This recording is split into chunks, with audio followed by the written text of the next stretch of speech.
හරියටම ඉංග්‍රීසි මුල සිට සරලව. ආයුබෝවන් යාළුවනේ lesson number 53 53 වෙනි පාඩමෙන් මම අද ඔයාලට ගෙනාවා තවත් අලුත් වාක්‍ය රටාවක්. මේ වාක්‍ය රටාව තමයි යාළුවනේ must. අපිට කතා කිරීමේදී තවත් වැදගත් වෙන ඉතා වැදගත් වාක්‍ය රටාවක් තමයි මේ must කියන එක.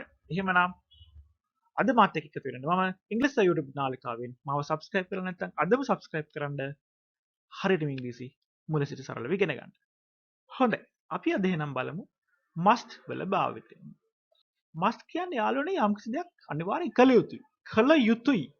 must කියන වාක්‍යය අපි ගොඩක් වෙලාවට භාවිතා කරන්නේ නීතියක් වගේ. කළ යුතු දෙයක් අනිවාර්යෙන් කළ යුතු දෙයක් අපි ඉදිරිපත් කරන්න තමයි මෙන්න මේ must කියන එක පාවිච්චි කරන්නේ. හොඳයි. must කියන එක අපි පාවිච්චි කරද්දී must වචනේ පාවිච්චි කරනකොට මේ must එක පාවිච්චි වෙන්නේ යාළුවනේ උපකාරක ක්‍රියාවක්. එහෙම නැත්නම් helping. අපි කියනවා auxiliary verb එකක්. helping verb එකක් විදිහට තමයි මේ must කියන එක පාවිච්චි වෙන්නේ.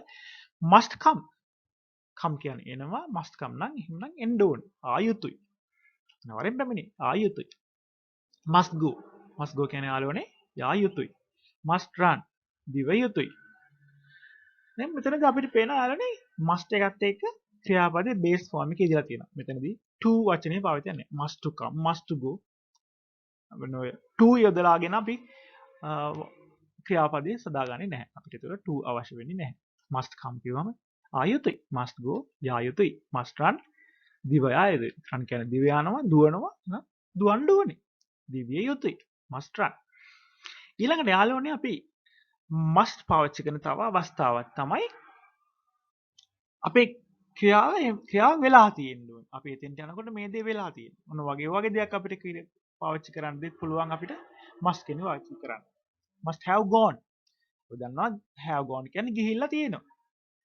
have gone කියන්නේ ගිහිල්ලා තියෙනවා.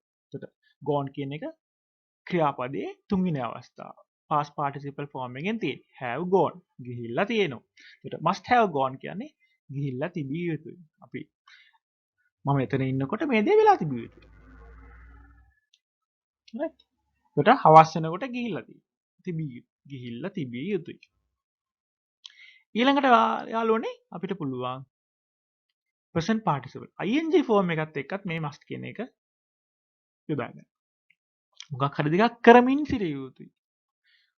කරමින් සිටිය යුතුයි. 6 වෙනකොට මේක කරමින් සිටිය යුතුයි. 6 වෙනකොට පාඩම් කරමින් සිටිය යුතුයි. At 6 pm you must be reading. පොතක් කියවමින් සිටිය යුතුයි. ඔබ පොතක් කියවමින් සිටිය යුතුයි. You must be reading. Must be making. Must be making කියලානේ සාදමින් සිටිය යුතුයි. එතකොට අපි කියන්නේ සාමාන්‍ය වාක්‍ය බේස් ෆෝම් එක යොදාගෙන අපිට must එකත් එක්ක හදාගන්න පුළුවන්. must come, must go, must run, must eat, must pay. pay කියන්නේ ගෙවනවා. එතකොට ගෙවිය යුතුයි must pay. must have paid ගෙවලා තිබිය යුතුයි. ඔන්න ඔය විදිහට අපිට සකස් කරගන්න පුළුවන් must කියන වචනයත් එක්ක. must කියන වචනයත් එක්ක ක්‍රියාපදය අපිට සකස් කරගන්න පුළුවන්. අපි එහෙමනම් බලමු වාක්‍ය සකස් කිරීම කොහොමද කියලා. I must make a box. මොකද්ද මේකේ තේරුම? a box පෙට්ටියක්. make කියන්නේ හදනවා. එතකොට මම පෙට්ටියක් හදනවා. must කියන එක යොදනම යාළුවනේ මම පෙට්ටියක් සෑදිය යුතුයි. ඒකට මං අනිවාර්යෙන් පෙට්ටියක් හදනවා. මම පෙට්ටියක් සෑදිය යුතුයි. I must make a box. හරි. දෙවෙනි එක බලන්න යාළුවනේ. He must play cricket. play cricket කියන්නේ යාළුවනේ ක්‍රිකට් සෙල්ලම් කරනවා. ඒතර අනිවාර්යෙන් ක්‍රිකට් සෙල්ලම් කළ යුතුයි. ක්‍රිකට් සෙල්ලම් කළ යුතුයි. අපි කියනතර ඔහු ක්‍රිකට් සෙල්ලම් කළ යුතුයි. අපි තුන්වෙනි අවස්ථාවට යමු. Sunil must not go to the class. මෙතනදී යාළුවනේ නොකළ යුතු බවක් හඟවනවා. ඒතර නෙගටිව් අර්ථය. නැති යන අර්ථය දාගෙන තියෙනවා must go අතරට not එකතු කරලා තියෙනවා. මෙන්න මොකද කියන්නේ? Sunil පන්තියට නොයා යුතුයි. පන්තියට යෑම නොකළ යුතුයි. not to go. not to go. must not go. Sunil must not go to the class. must not go to the class. ඊළඟට මම අර කියවා වගේ have gone ගිහිල්ලා තියෙනවා. මොකද අපේ අන්තිම වාක්‍යයේ තේරුම Nimal must have gone to Colombo. Nimal must have gone to Colombo. කොළඹට නිමල් කොළඹ ගිහිල්ලා තිබිය යුතුයි. ගිහිල්ලා තියෙනවා have gone must have gone ගිහිල්ලා තිබිය යුතුයි. නිමල් කොළඹ ගිහිල්ලා තිබිය. ඔන්න ඔය විදිහට අපිට must කියන එක භාවිතා කරන්න පුළුවන්. යම් කිසි දෙයක් කළ යුතුයි කියන අවස්ථාවේ අපි පාවිච්චි කරන වචනේ තමයි must. හරිද? සාමාන්‍ය ක්‍රියාවට must එකතු කරන්න පුළුවන්. නමුත් මතක තියාගන්න යාළුවනේ